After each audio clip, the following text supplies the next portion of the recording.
Have you ever wondered how the US officially declares war? It's a process steeped in history and constitutional law. This process, as outlined in the Constitution, is firmly anchored in the hands of Congress. They alone hold the authority to declare war. It's an interesting fact that the United States has only officially declared war 11 times in its history. Now you might be thinking, that's it? Just 11 times? Yes, indeed.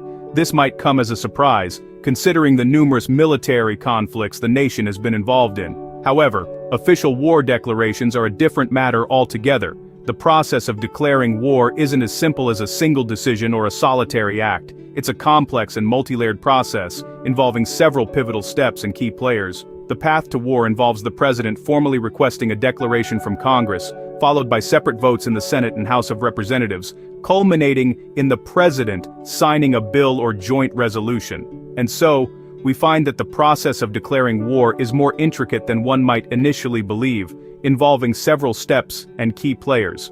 The role of the president is vital in the process of declaring war, but it's not a power they can exercise unilaterally. In the intricate mechanism of war declaration, the president functions as the initiator. The process typically begins with the president stepping forward and formally requesting a declaration of war from Congress. This request, more often than not, is a response to an act of aggression against the United States or a significant threat to our national security.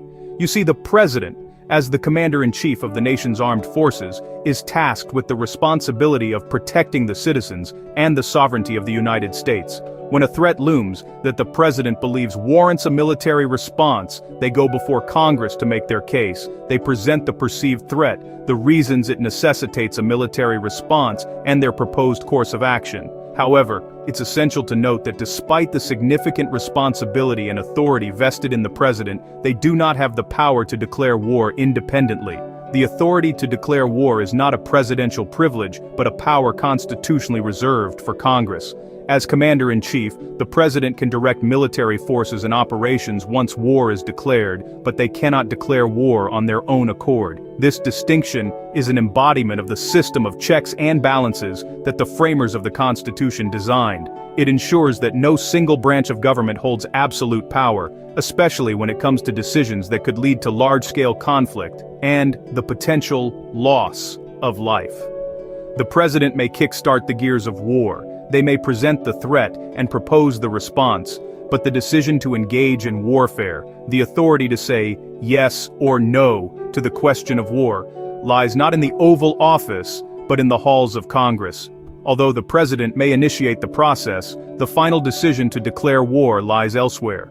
Once the president has made a formal request, the decision then moves to the halls of Congress. In these hallowed halls, two separate entities hold the power to decide the nation's course: the Senate and the House of Representatives. Each of these houses holds its own vote on the declaration of war, a process steeped in tradition and gravitas. The echo of each vote cast reverberates through the chambers, a testament to the weighty decision at hand. In the Senate, a body of 100, each senator represents their state's interests.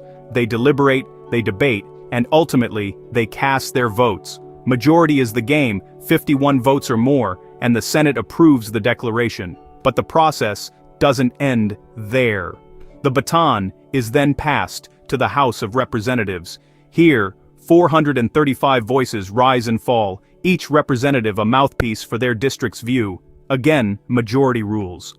218 votes or more, and the House, too, approves the declaration. The importance of these votes cannot be overstated. They represent the collective will of the nation, a democratic check on the powers of the president. It is through these votes that the voice of the people is heard, and the fate of the nation is decided. This dual approval, from both the Senate and the House, is crucial, for without it, the declaration of war cannot move forward. It is a safeguard, a testament to the checks and balances that form the bedrock of American democracy. With both houses in agreement, the path to war is almost clear. But even then, the journey is not yet over. The final steps remain, and they too carry their own weight and significance. The final step in the process is the drafting and signing of a bill or joint resolution. This formal document is the embodiment of the declaration of war. It's not just a piece of paper, but a powerful symbol of the nation's determination and commitment. This bill or joint resolution is carefully prepared, outlining the reasons for the declaration and the objectives of the war. Every word matters, every sentence carries weight. It's a solemn task, undertaken with the utmost gravity. Once both the Senate and the House of Representatives have given their approval, the bill or joint resolution makes its way to the president's desk. It's not a mere formality, but a significant moment in the nation's history. The president, with the stroke of a pen, seals the decision. The ink dries, and the nation's course is set.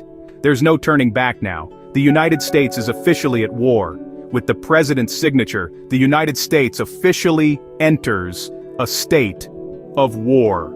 Despite this process, the necessity of an official declaration of war is a subject of ongoing debate. Since the end of World War II, the United States has often found itself engaged in military conflicts without a formal declaration of war. Instead, they have relied on authorizations for the use of military force, a somewhat nebulous term that has sparked much discussion.